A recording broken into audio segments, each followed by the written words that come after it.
Merhaba sevgili dostlarım. Öncelikle hoş geldiniz diyorum. Bugün günlerden 21 Mart 2021 Pazar. Yer Kuşadası Aydın. Hava sıcaklığımız yaklaşık olarak 18 derece. Bugün sizlerle güçlü kovanımızın 5. videosunu çekeceğiz. Bakalım durumu nedir? Petek ihtiyacı var mı? Stok durumu nedir? Ana arının verimi, ana arının sağlığı nasıl? Onu kontrol edeceğiz. Arıların durumu nedir? Ona bakacağız.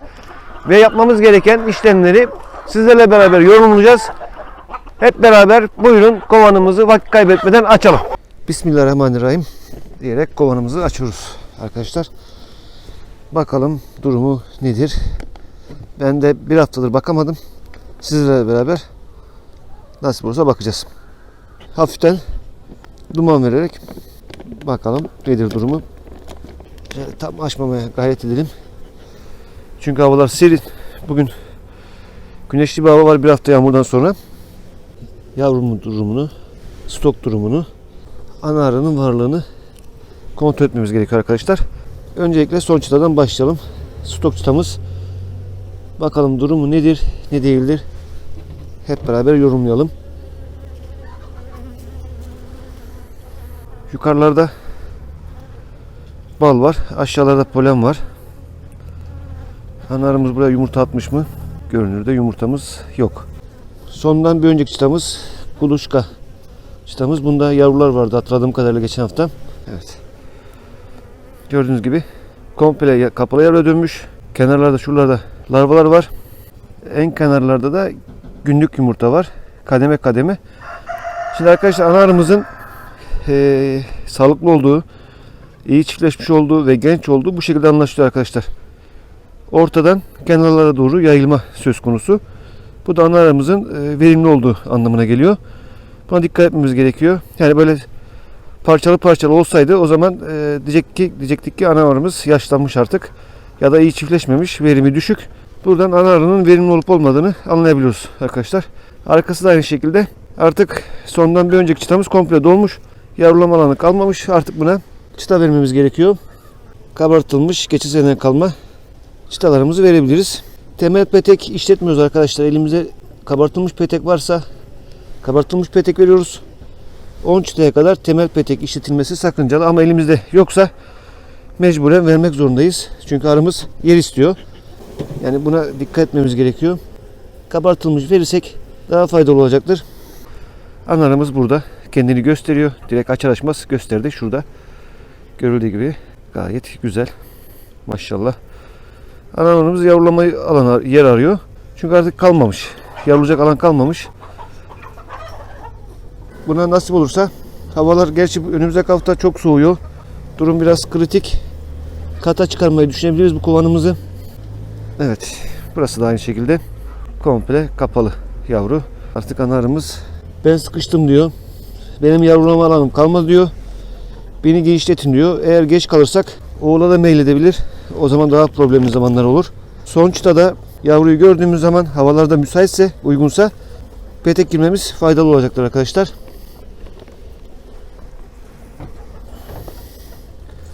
Bu arada videolarımın altında yorum yapan arkadaşlara çok teşekkür ederim verdikleri destekten dolayı.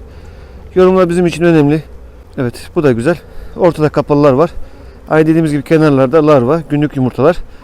Anarımız artık basıyor. Tabiri caizse basıyor. Ben diyor yer istiyorum diyor. Şimdi bazı arkadaşlar aklıma gelmişken yorumların altında faydalı yorumlar oluyor. Şerbetlik sağda mı olmalı, solda mı olmalı? Şöyle bir durum söz konusu. Sizin çalışma yönünüz hangi yöndeyse o yönde koyabilirsiniz. Benim bazı arılarım sağda, bazılarımız solda. Videolarımda görürsünüz. Çok önemli bir konu değil. Ama bazı görüşler diyor ki güneşin doğduğu yöne koyarsanız daha faydalı olur diyor. Doğrudur. Çünkü sabah güneşin ilk aldığı kısım ısındığından dolayı bizim bu tarafta sabah güneşimiz bu taraftan geliyor. Şu istikametten. Burada da olabilirdi. Ben terse koymuşum bu kovanımda. O şekilde gidiyor. Kovanımın da düzenini bozmak istemiyorum. Gayet de güzel. Yani şerbetli konusuna çok takılmayın arkadaşlar. Önemli olan arımızın düzeni, ana arımızın yumurtlama sistemi. Evet. Bunun içinde de şuralarda komple larvalar mevcut. Kenarlarda açılan yerleri hemen anamız dolduruyor. Kenarlarda çıkmak üzere olan Yavrularımız mevcut. Maşallah. Bir taraftan da hastalığa bakıyorum. Varroa yok. Kışın oksalt asit yaptık. Havalar biraz daha normal dönerse formik asit uygulaması yapacağız nasip olursa. Arkadaşlar kışın muhakkak oksalt asiti tüm hocalarımız öneriyor. Hani bunu biz önermiyoruz. Tüm hocalarımız öneriyor. Muhakkak yapın diyor. En doğal varroa ile mücadele yöntemlerinden bir tanesi. Zaten organik yetiştiricilikte de oksalt asite izin veriyorlar. Çünkü doğal organik olduğundan dolayı, asit olduğundan dolayı kullanılması faydalıdır. Tabi asit olduğu için kullanırken dikkat etmemiz gerekiyor. Bu hususlar önemli. Evet. Aynı şekilde bu da kapalı gençler, arkadaşlar. Artık bu arımız nasip olursa haftaya kata çıkacak. Stok durumları da iyi. Bir de şerbet konusunda arkadaşlar çok soru alıyorum. Ya ben haftada bir kere verebildiğim için şerbetli dolduruyorum. Normalde 3 güne bir yarım şerbetlik de olsa yeterlidir. Ama sık sık vermek lazım. Benim gibi haftada bir kere veren arkadaşlar doldurup da verebilir. Çünkü arımız aç kalma ihtimali çok yüksek. Çünkü havalar yağmurlu gidiyor. Burada polen stoğumuz var. Çok güzel. Yeterli miktarda. Geçen hafta yağmurluydu. Bütün hafta yağmurlu geçti. Stoktaki polenlerimiz duruyor. Bugün de biraz polenimiz geldi. Bu arımız bu şekilde. Şimdi arkadaşlar petek gireceğiz. Peteği nereye gireceğiz? Bu konu hakkında çok yorum aldık. Şimdi bizim şöyle araya açayım ben. Arımızı fazla rahatsız etmeden sıkıştırıyoruz. Çıtamızı almak istiyorum. Bölme tahtamızı alıyorum. Şimdi geçen seneden kalma kabarttığımız peteğimiz mevcut. Bunu araya gireceğim. Şimdi muhakkak benim görüşüm veyahut da hocalarımızın görüşü, bazı arkadaşlarımızın görüşü en sondan ikinci çıtaya koymak, stok çıtasının bir önüne koymak. Çünkü ana arımız artık buraya kadar gelmiş.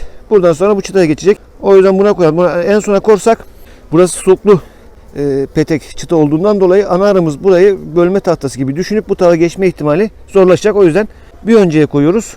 Eğer ki bunda yavrular varsa ana arımız artık bu çıtaya yumurtlamışsa bunun sonuna da girebiliriz arkadaşlar. Hani bu çok da o kadar problem değil. Çünkü ana arımız artık buraya yumurtlamaya başlamış. O yüzden öbür tarafa sonra da koyabiliriz. Çünkü burada yavrular çoksa üşütme şansımız, riskimiz de ondan dolayı en sona koymakta gene faydalı var. Buraya da koyabiliriz. Ben bazı videolarımda buraya koyuyorum. Ona dikkat edelim. İkiye de koyabiliriz aslında. Bazı arkadaşlarımız ikiye de konabilir diyor. Doğrudur. İkiye de konabilir. Yalnız burada dikkat etmemiz gereken ortaya koymamak arkadaşlar. Hani ortaya koyduğumuz zaman şöyle bir durum söz konusu meydana gelebilir. Ana arımız eğer sol taraftaysa sanki bu petek boş olduğu zaman bu bir bölme tahtası gibi düşünüp bu tarafa geçme olasılığı biraz zorlaşacağından dolayı o yüzden ortaya kesinlikle girmiyoruz arkadaşlar. Bunu en sona giriyoruz. Bu şekilde izlenimlerimize devam ediyoruz. Umarım videom faydalı olmuştur. Arkadaşlar videoya bakarken videoyu çekerken biraz acele ediyoruz. Çünkü havalarda serin, atladığımız bir konular olursa muhakkak yorumlarınızda belirtmenizde fayda var. Çünkü bizi seyreden, bizi izleyen değerli yeni başlayan aracı arkadaşlarımıza muhakkak faydası olur. Olumsuz yorumlar da olabilir. Ben farkındaysanız belki hiçbir şekilde yorumları silmiyorum. Olumlu veyahut da olumsuz. Bazıları hakaret içeren yorumlar yapıyor.